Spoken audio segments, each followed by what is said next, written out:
The stars hung like frozen tears above the meadow. In this quiet corner of Earth, Park Ju-woo knelt in her garden, hands deep in the soil. She did not know that eyes from beyond the stars watched her. Far above Earth, the great ships of the Galactic Union debated. 23 alien races had studied humans for 50 years. They saw wars. They saw pollution. They saw cruelty. The Union Council voted. Earth was too dangerous to join them. "Humans are barbaric," said Chief Minister Soo-jin, her blue skin shimmering in the starlight. "They kill their own kind. They destroy their planet. They are not ready." Only Commander Do-hyun disagreed. For 10 years, he had watched Earth. He had seen human kindness alongside human cruelty. "We must meet them before we decide," he said. "Let me go down. Let me see them up close." Soo-jin frowned. Her 6 eyes blinked slowly. "Very well. You have 1 month. Find their best example. If even their best is unworthy, we lock Earth away for another 100 years." That night, Do-hyun's small ship landed in the meadow near Ju-woo's cabin. His team had chosen her carefully. She lived alone. She helped the sick with plants she grew. She seemed gentle and unlikely to panic at their strange looks. What the aliens did not know was why Ju-woo lived alone. 5 years ago, her husband and daughter died when a drunk driver hit their car. The pain nearly killed her. She left her job as a doctor in the big city and moved to this quiet place. Here she found peace in growing things. Her garden became her new life's work. The ship's door opened with a soft hiss. Do-hyun stepped out first. The earth air felt heavy in his 4 lungs. The night smelled of growing things and rain. Behind him, Science Officer Min-ho checked readings on a small device. "The human female is awake," Min-ho whispered. "She is inside her dwelling." Do-hyun nodded. Their plan was simple: watch her from hiding for a few days before showing themselves. But as they crept toward the trees, the cabin door opened. Ju-woo stepped onto her porch. Her gray hair was tied in a simple knot. She wore old clothes stained with soil. In one hand, she held a cup of tea. In the other, an extra cup. "Hello," she called softly. "Would you like some tea? It must have been a long journey." Do-hyun froze. Min-ho almost dropped his device. "How did she know we are here?" Min-ho guessed. Ju-woo smiled. "Your ship is quite bright, even with your cloaking technology. And you landed on my best tomato plants." She didn't sound angry, only amused. Do-hyun stepped forward into the moonlight, revealing his true form, taller than a human, with 4 arms and skin that shifted colors like oil on water. His eyes, all 3 of them, blinked nervously. Any normal human would scream, run, call for help. Ju-woo simply tilted her head, studying him with calm interest. "Sugar in your tea?" she asked. "Or honey? I keep bees, so the honey is fresh." Later, Do-hyun would report to the council that his first conversation with a human took place over tea and homemade cookies, with Ju-woo asking more questions about his family than his technology. She showed no fear, only curiosity and kindness. That night, in his first report, Do-hyun wrote, "We may have judged too quickly. The human Ju-woo offers peace when she has every reason for fear. Perhaps there is more to Earth than we understood." In the great ships above, Soo-jin read his words with doubt. One human could not change her mind about an entire species. But Ju-woo was just getting started. Morning came with golden light. Ju-woo woke early as she always did. She found her alien guests where she had left them, in her small living room, watching the stars fade through the window. "Did you rest?" she asked, tying an old apron around her waist. Do-hyun turned all 3 of his eyes toward her. "We do not sleep as you do," he said. "But we rested, yes." "Good. Breakfast first, then I will show you my garden." Ju-woo moved to the kitchen and began to cook. The smell of eggs and fresh bread filled the small cabin. Min-ho whispered to Do-hyun, "She shows no fear. Is this normal for humans?" "No," Du Hyun replied, "Our studies show most humans would panic at our appearance." Ju smiled as she set down plates of food. "I learned long ago that fear is a choice. Now eat. Growing things wait for no one." After breakfast, Ju led the aliens through her garden. It was much bigger than it looked from above. Neat rows of plants stretched in all directions. Some had bright flowers. Others had leaves of many shades. Many had small signs with their names and uses. "This one stops pain," Ju explained, touching a purple flower. "This one helps people sleep. This one heals cuts." She moved among the plants like a mother with her children. Minho scanned each plant with his device. "Many of these have chemicals unknown to our science," he said with surprise. Ju nodded. "Earth has many gifts. People just need to look." As they walked, a small deer stepped from the trees. Instead of running, it came right to Ju. She fed it from her hand while the aliens watched in wonder. "The wild creatures trust you," Du Hyun said. "Our reports say humans hunt such animals." "Some do," Ju agreed. "Some protect. We are not all the same." The deer nuzzled her hand, then bounded away. Later, as the sun climbed higher, a group of children appeared on the path leading to Ju's cabin. Du Hyun and Minho quickly hid themselves, using their skin to blend with the trees. "Teacher Ju," the children called. "We came for our lesson." Ju welcomed the children, 5 boys and 3 girls, all about 10 years old. She had them sit in a circle in the garden. "Today we learn which plants heal wounds," she told them. She showed them how to make a paste from leaves, how to wrap cuts with special bark, how to test if a plant was safe. One boy, smaller than the others, could not sit still. He jumped up often, ran in circles, touched everything. "Ta one," Ju called gently.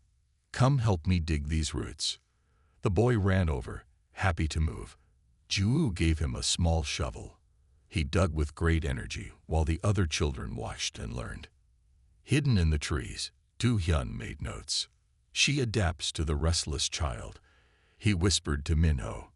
"Our reports say humans force all children to behave the same way." "Our reports seem incomplete," Minho admitted. When the lesson ended, the children helped Ju harvest plants for medicine. They laughed and sang as they worked. Before they left, each child got a small bundle of herbs and a honey cookie. After the children were gone, the aliens came out of hiding. "You teach them to heal," Du Hyun said, "not to harm." Ju looked at him with wise eyes. "What we teach children is what we become. Those children will grow up knowing how to help others." That evening, as Du Hyun sent his second report to the great ships above Earth, he wrote, "The human Ju works in harmony with nature and teaches children to do the same." This contradicts our belief that all humans seek to conquer their environment. I request more time to study this unexpected behavior.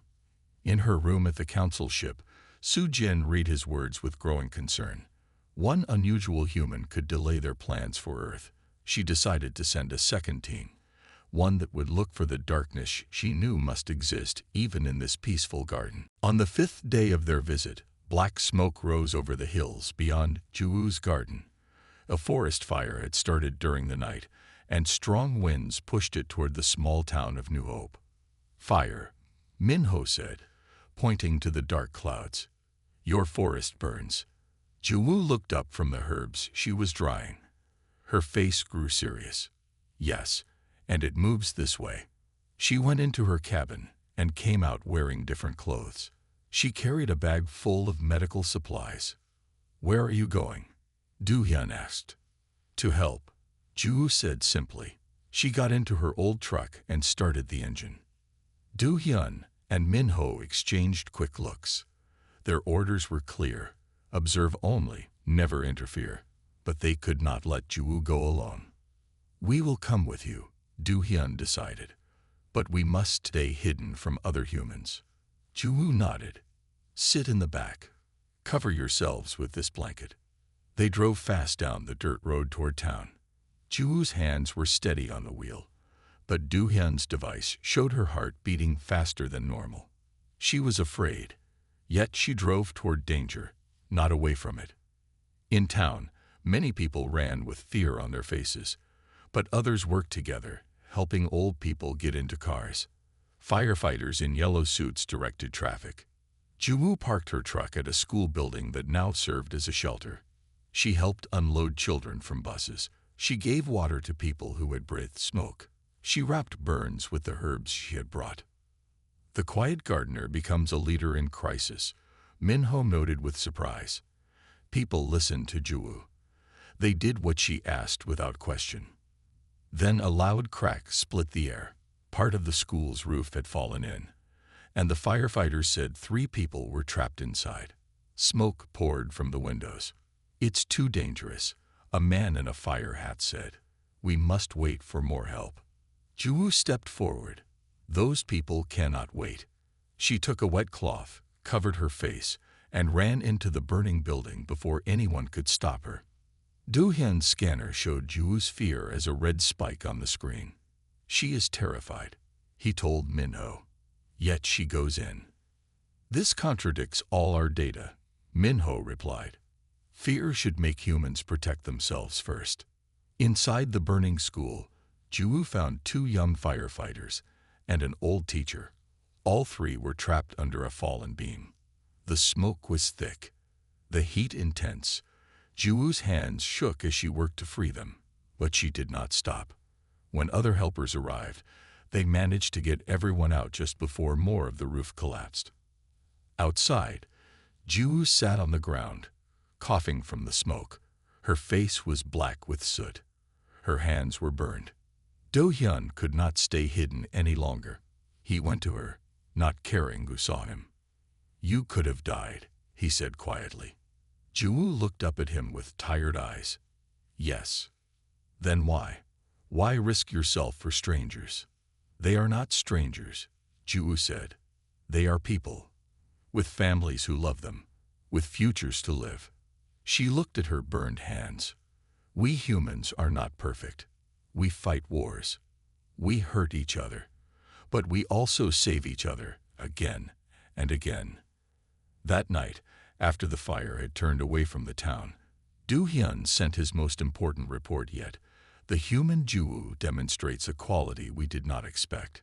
She feels fear but acts with courage when others need help. This is not the behavior of a barbaric species. It is the mark of a people who may one day join us among the stars, if we let them. In her ship above Earth, Soo-jin read these words with growing anger. The plan was changing. Earth was supposed to be quarantined, not welcomed. She decided it was time to take control of this mission herself. As Juwoo slept that night, her hands wrapped in healing herbs, a new and larger ship entered Earth's atmosphere. Soo-jin was coming, and she was not interested in gardens or kindness or courage.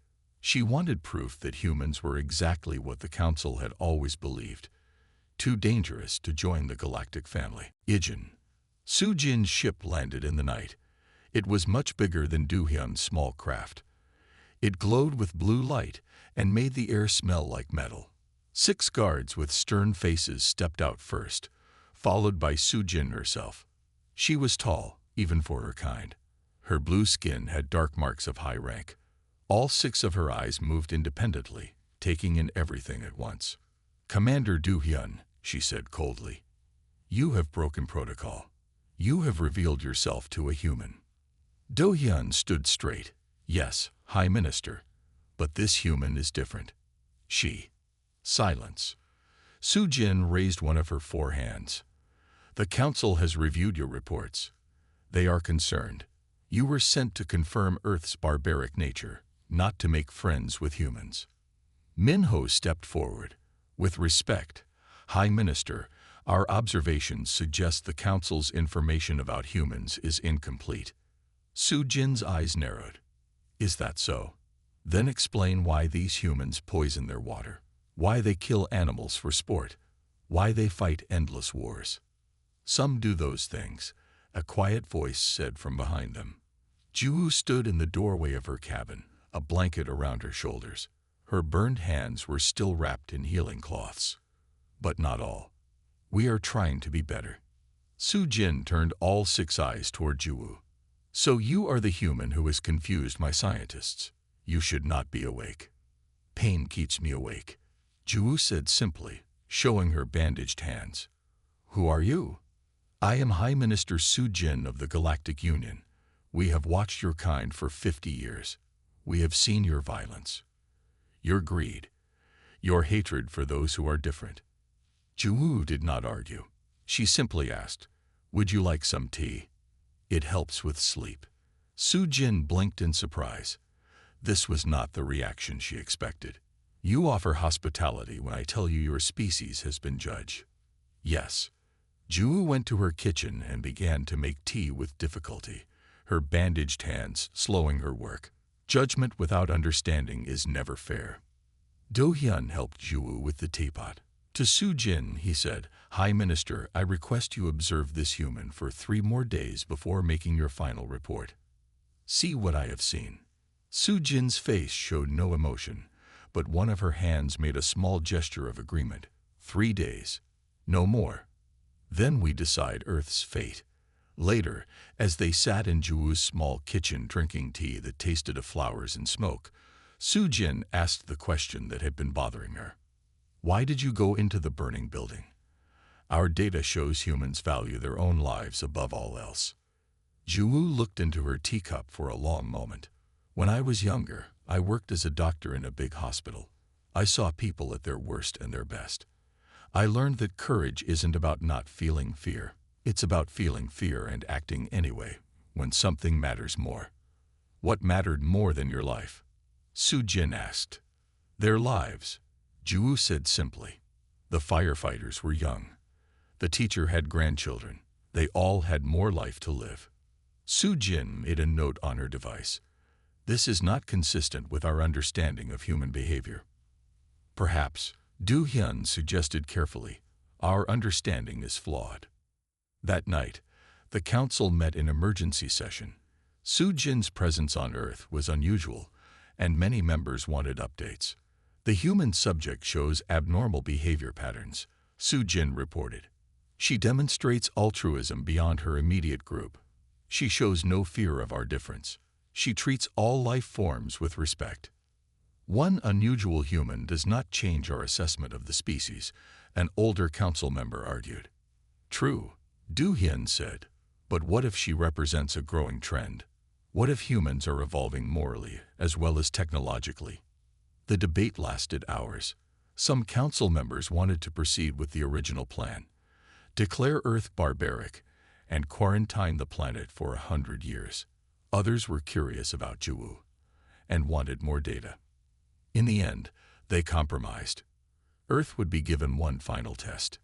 If Juwu could prove that humans were capable of rising above their primitive nature, the council would reconsider. But if she failed, Earth would be cut off from all contact with advanced civilizations until humans had learned to control their destructive tendencies.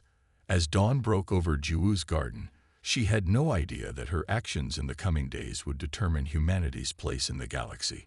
She only knew that her plants needed watering, her hands needed fresh bandages, and strangers from beyond the stars were sitting at her kitchen table, watching her every move. If you want to understand humans, you must see more than my garden, Juwu said as morning light filled her kitchen. Her burned hands were healing fast, thanks to her special plants. Su Jin looked doubtful. What do you suggest? A journey, Juwu replied. Let me show you different places, different people, the good and the bad. Do Hyun nodded eagerly. This is wise. Our data comes from watching from space. We need to see up close. Su Jin thought for a moment, all 6 eyes blinking in turn. Very well. But you will wear these. She handed them small silver discs. They will make you look human to other humans. The discs created a light field that changed how they looked. Do Hyun now appeared as a tall man with kind eyes. Min Ho looked like a younger man with glasses. Su Jin became a woman with silver hair and sharp features. They got into Juwu's truck and set off. Their first stop was the hospital where Juwu once worked. The aliens walked through hallways filled with busy doctors and nurses. They saw babies being born. They saw old people being cared for. They saw surgeons fixing broken bodies. "You save lives here," Minho noted, watching a doctor with a child patient. "Yes," Juwu agreed. "Many of our best minds work to heal, not harm." Su Jin made notes on her device. "Yet your weapons get more funding than your hospitals." "True," Juwu said sadly. "We are still learning where to put our resources." Their next stop was a university. Students sat under trees, talking about big ideas. In one classroom, young people debated how to clean the oceans. In another, they designed better solar panels. Each generation tries to fix the mistakes of the last, Juwu explained. Do-hyun was impressed. They admit their errors openly. This suggests capacity for growth. Or they simply repeat the same patterns, Su Jin countered. Talk of change is not change itself. As they left the university, a group of angry people blocked their path. They carried signs against new apartment buildings going up nearby. They shouted and pushed. One man nearly knocked Juwu down. "You see," Su Jin said, "even small disagreements lead to aggression." But then something unexpected happened. A young woman from the protest helped Juwu up. She apologized. She offered water. Soon, Juwu was sitting with protest leaders, listening to their concerns about trees being cut down for the new buildings. "What are you doing?" Do-hyun asked quietly. "Listening," Juwu said. "Most anger comes from feeling unheard." By the end of the hour, Juwu had helped the protesters and building developers find middle ground. The plan would change to save most trees. The protesters would stop blocking workers. She turned conflict into cooperation, Minho said with surprise, without force or threat. Their final stop that day was a peace conference in the city. People from countries that had once fought wars now sat together, finding ways to work together. Young delegates from enemy nations shared meals and ideas. 60 years ago, these countries dropped bombs on each other, Juwu said. Now they build schools together. Su Jin watched carefully. The change is recent. How do you know it will last? We don't, Juwu admitted. Peace is always a choice we must make each day. But more choose it now than ever before. As they drove back to Juwu's cabin in the evening light, Su Jin was quieter than before. She had seen things that did not match her data. Humans helping strangers. Former enemies becoming friends. Problems solved without violence. Your species puzzles me, she finally said. You are capable of great kindness and terrible cruelty. Often in the same day. Yes, Juwu agreed. That is our struggle. We carry old instincts from when we were prey animals hiding from danger. But we also carry new ideas about what we might become.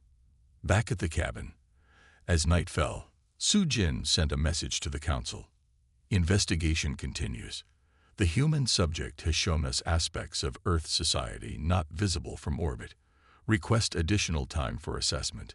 The council's reply was immediate and clear. Time granted.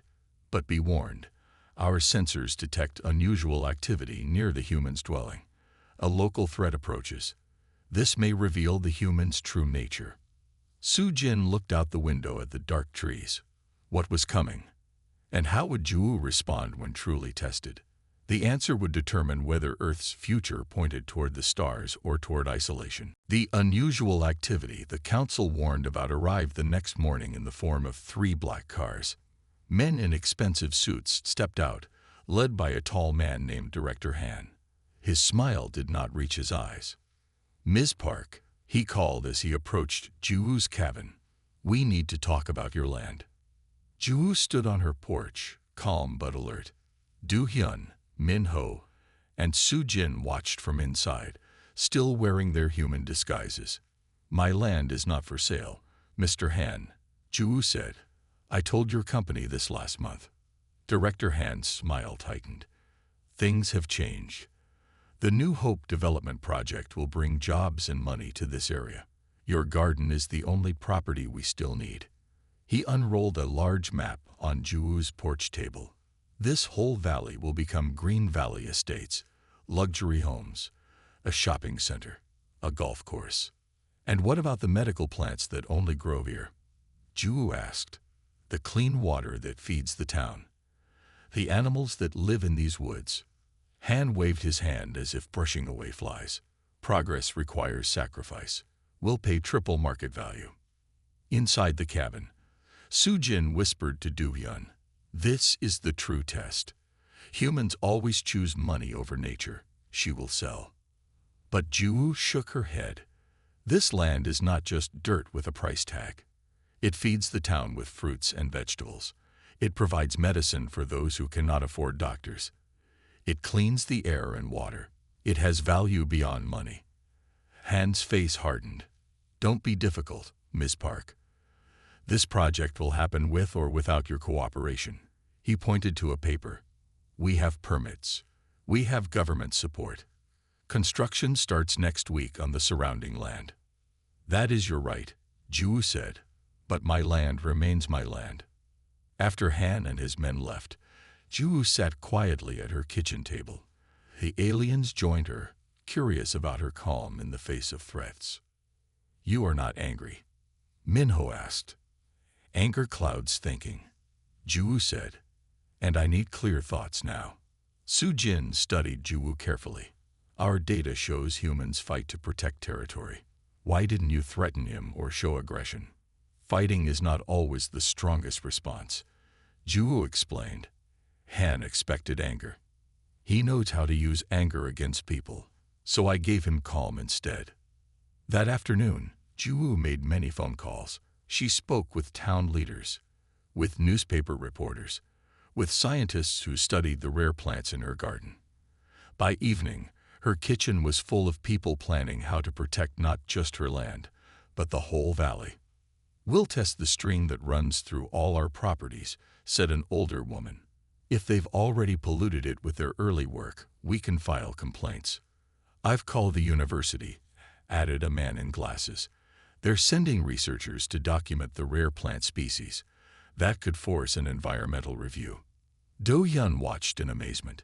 She builds cooperation instead of conflict. She uses rules and knowledge instead of weapons. Soo-jin seemed less impressed. Words and papers will not stop bulldozers. The next morning proved Soo-jin right. Despite the community's efforts, construction equipment arrived at the edge of the valley. Workers began cutting trees just beyond Juwoo's property line. The sound of falling trees and heavy machines filled the once quiet meadow. "Now what will you do?" Soo-jin asked Juwoo. "Your peaceful methods have failed." Juwoo looked out at the yellow machines tearing up the earth. For the first time, the alien saw sadness in her eyes. But when she spoke, her voice was firm. "We have not failed. We have just begun." She picked up her phone and made one more call. An hour later, a news van arrived. Reporters with cameras interviewed Juwoo in her garden. She showed them the rare plants, the clear stream, the animals that depended on this land. By afternoon, more people came. Families with children, students from the university, doctors from the hospital. They formed a line along Juwoo's property, holding hands. News cameras captured it all. "What is happening?" Minho asked, confused by this peaceful gathering. "They stand as witnesses," Juwoo explained. "They show that many people value this land, not just me." When Director Han returned, he found not one stubborn old woman, but hundreds of determined faces. The news cameras turned to him, waiting for his response. From their hidden ship, the council watched these events with growing interest. Humans defending land was nothing new. But humans defending land without weapons, using only their presence and the power of shared concern. This was unexpected.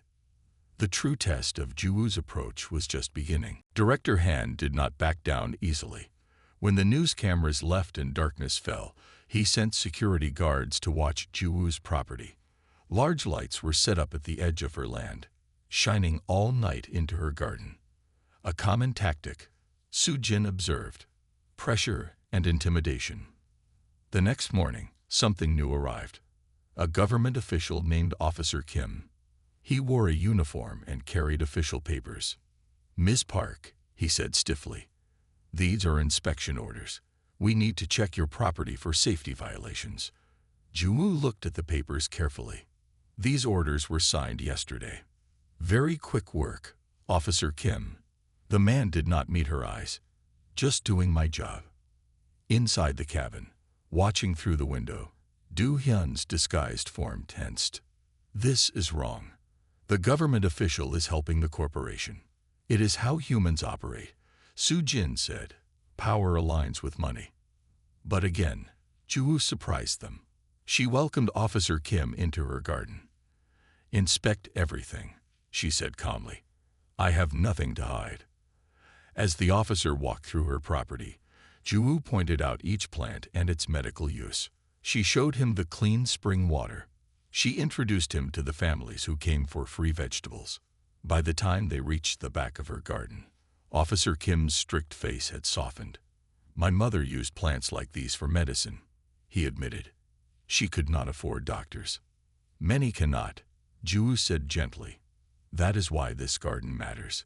When Officer Kim left, he had found no violations, but more importantly, he had found a connection to Juwoo's work. That afternoon, Soo Jin received an urgent message from the council. "Time runs short. We must complete our assessment. Test the human's true nature with greater pressure." Soo Jin looked troubled. "The council orders a military assessment. We must determine if humans will resort to violence when truly threatened." Do Hyun protested. "Juwoo has already shown her peaceful nature. One human is not enough." Soo Jin replied. "We must see how others respond too." That evening, as Juwoo prepared dinner, a loud explosion shook the ground. At the edge of her property, one of the construction machines was on fire. Angry workers shouted and pointed toward Juwoo's cabin. Director Han arrived minutes later. "Your protesters did this," he shouted at Juwoo. "Someone sabotaged our equipment." The aliens, still in human disguise, watched as a crowd gathered. Workers from the construction site faced off against Juwoo's supporters.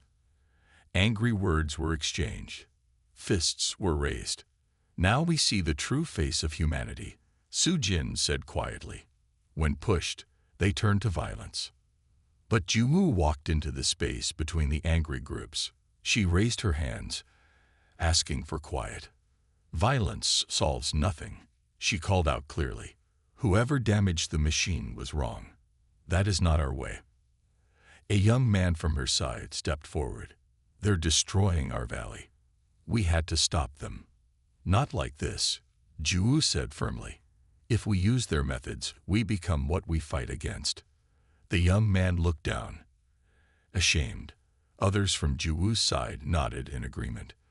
To everyone's surprise, Juwoo walked up to Director Han and bowed slightly. "I am sorry for the damage. Although we did not do this, we will help repair it." Han was speechless. This was not how enemies were supposed to act. As the crowd slowly dispersed, the tension easing, Soo Jin walked away from the others. She activated her communication device, speaking softly to the council. "The test results are unexpected," she reported. The human Juwoo rejected violence even when provoked. She took responsibility for actions that were not hers. She calmed both sides. "One human's actions mean little," a council voice replied. "We need more data." "There is more," Soo Jin continued. The group following her also rejected violence when she guided them. Her influence spreads to others. That night, as Juwoo slept, the three aliens met in the garden under the stars. The council remains unconvinced, Soo Jin told the others. They have ordered one final test. Tomorrow, they will send a false message to the human military that an alien ship has landed here. Soldiers will come. They will threaten Juwoo and all of you. They will demand she turn over the aliens she is hiding. Do Hyun's eyes widened with alarm. "That is too dangerous. The human military might hurt her." "The soldiers will not be real," Soo Jin explained. "They will be our agents in disguise. But Juwoo will believe they are real. The threat will seem genuine. Min Ho shook his head. This goes too far. We have seen enough to know Jiwu's true nature. The council has decided, Su Jin said firmly. Tomorrow we will see how Jiwu responds when asked to choose between her own species and outsiders she barely knows. Above them, stars glittered coldly in the night sky. 23 advanced civilizations waited to judge humanity based on the actions of one gentle gardener. The final test was about to begin. Dawn broke with unusual colors in the sky. Pink and purple clouds stretched across the horizon. It was as if the universe itself knew this day was special. Do Hyun could not sleep. He watched Jiwoo prepare breakfast as she did every morning. She hummed softly as she worked, unaware that today would test her in ways she could not imagine. You seem troubled, Jiwoo said, noticing his worried face. It is nothing, Do Hyun lied. The guilt of what was coming weighed on him. By mid-morning, strange lights appeared in the sky above Jiwoo's garden. It was the council, creating a special connection between Jiwoo's small piece of earth and their great meeting hall among the stars. What is happening? Jiwoo asked, looking up at the dancing lights. Su Jin stepped forward, her human disguise falling away like water. She stood in her true form, tall, blue-skinned, with 6 eyes that all blinked at different times. Jiwoo of Earth, she said formally, the High Council wishes to see your garden and speak with you directly. Before Jiwoo could respond, the air shimmered. 23 figures appeared like ghosts in her garden. They were not really there, but their images were perfect. The council members came in many shapes. Some had tentacles, some had wings, some looked like walking trees. All were watching Jiwoo with great interest. To everyone's surprise, Jiwoo bowed politely. Welcome to my garden. Would you like some tea? A tall council member with gold skin spoke first. Human Jiwoo, we have watched your interactions with our representatives. You are being evaluated as a sample of your species. I see, Jiwoo said calmly. That explains much. She walked among the ghostly figures, showing them her plants just as she had shown Do Hyun days ago. She explained each one's purpose.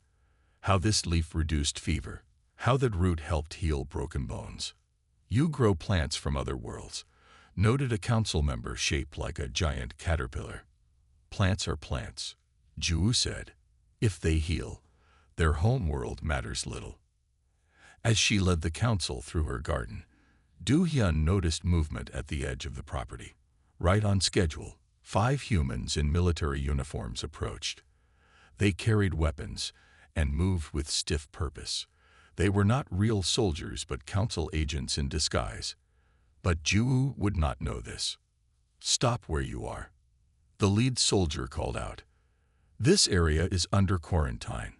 We have detected alien activity here. The council members, visible only to Jiwoo and the 3 aliens, watched with great interest. How would she respond to this threat? The soldiers advanced. Ms. Park, we have reports that you are hiding dangerous aliens. Turn them over immediately, or you will be arrested as a traitor to Earth.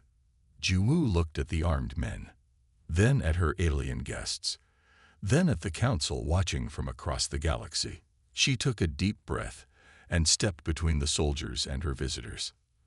There are no dangerous aliens here, she said firmly. Only guests who have shown me nothing but respect.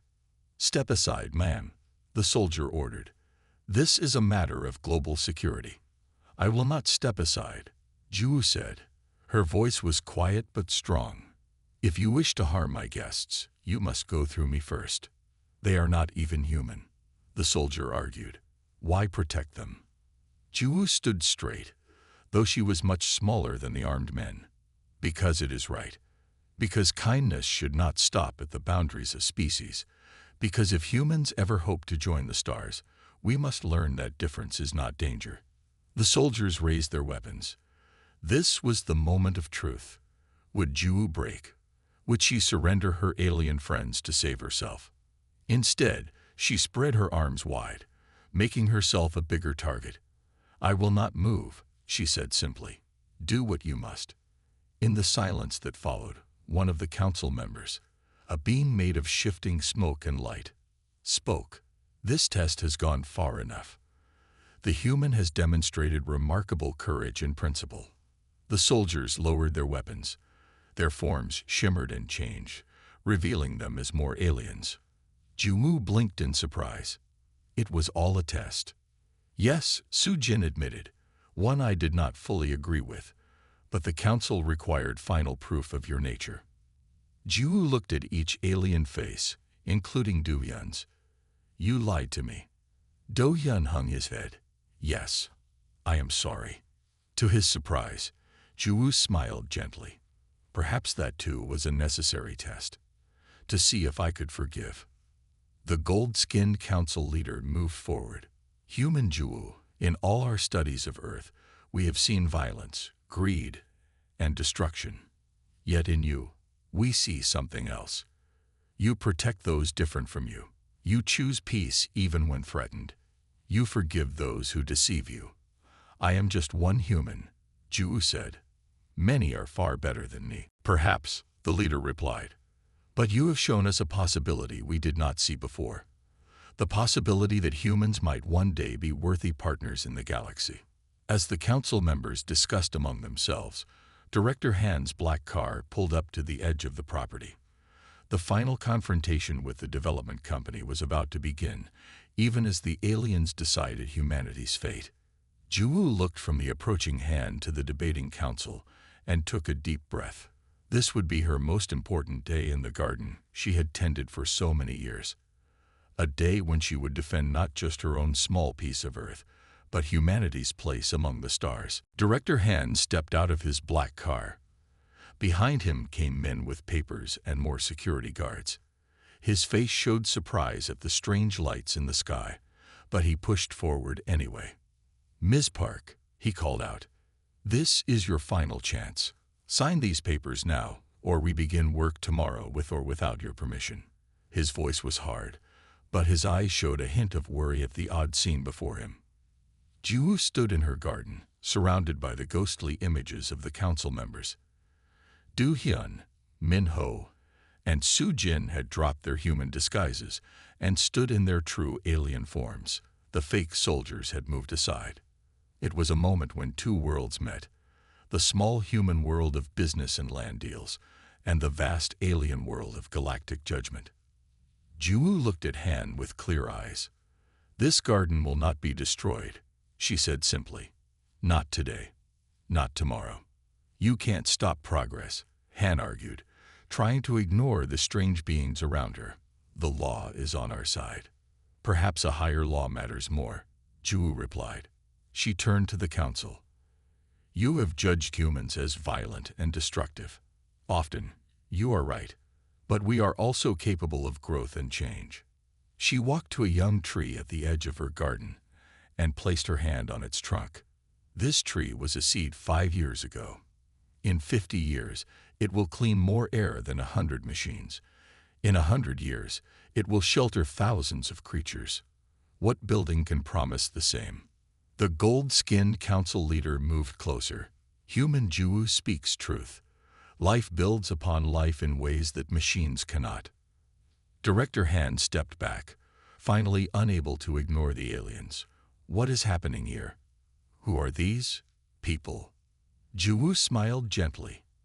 They are visitors, deciding whether Earth deserves to join the galactic community. Their judgment rests partly on how we treat our own world. For the first time, Han looked uncertain. Aliens? Real aliens? Making judgments about us.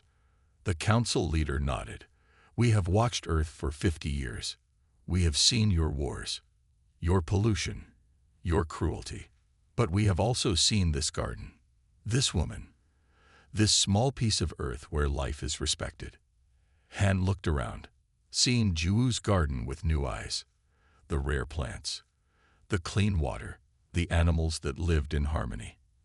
And beyond that, the machines waiting to destroy it all for profit. I need to make some calls, Han said weakly. He returned to his car and drove away quickly. The security guards followed, looking confused and afraid. As the dust from their cars settled, The council began to vote. Each member glowed with different colors as they made their choice. Blue meant Earth would be quarantined. Gold meant Earth would be given a chance. One by one, the colors appeared. Blue, gold, blue, gold. It was close. Very close. Finally, the last vote came from Su-jin herself. She looked at Ju-woo for a long moment. Then her form glowed bright gold. Earth will not be classified as barbaric, the council leader announced. A new category has been created, emerging harmony. Your planet will be given time and guidance to develop further. Ju-woo bowed her head. Thank you. We will try to be worthy of this chance. You will face many challenges, the leader warned.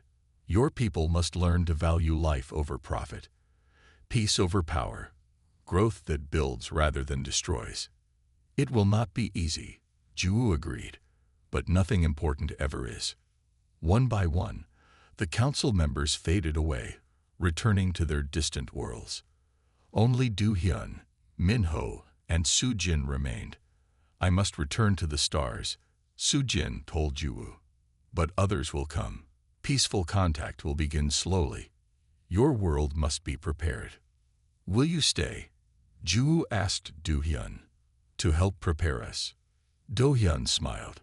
Yes, I have much to learn from your garden, and perhaps some things to teach as well. The next morning, news spread quickly through the town. The Green Valley Estates project had been cancelled. Director Han's company had withdrawn all plans. No explanation was given, but people whispered about strange lights in the sky above Ju-woo's garden.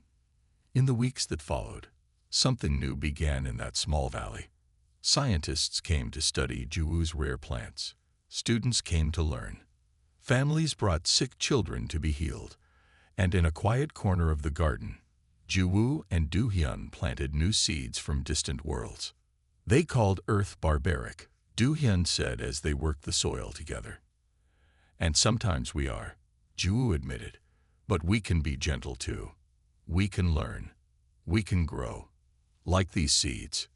Above them, hidden from human eyes, the great ships of the Galactic Union continued their watch.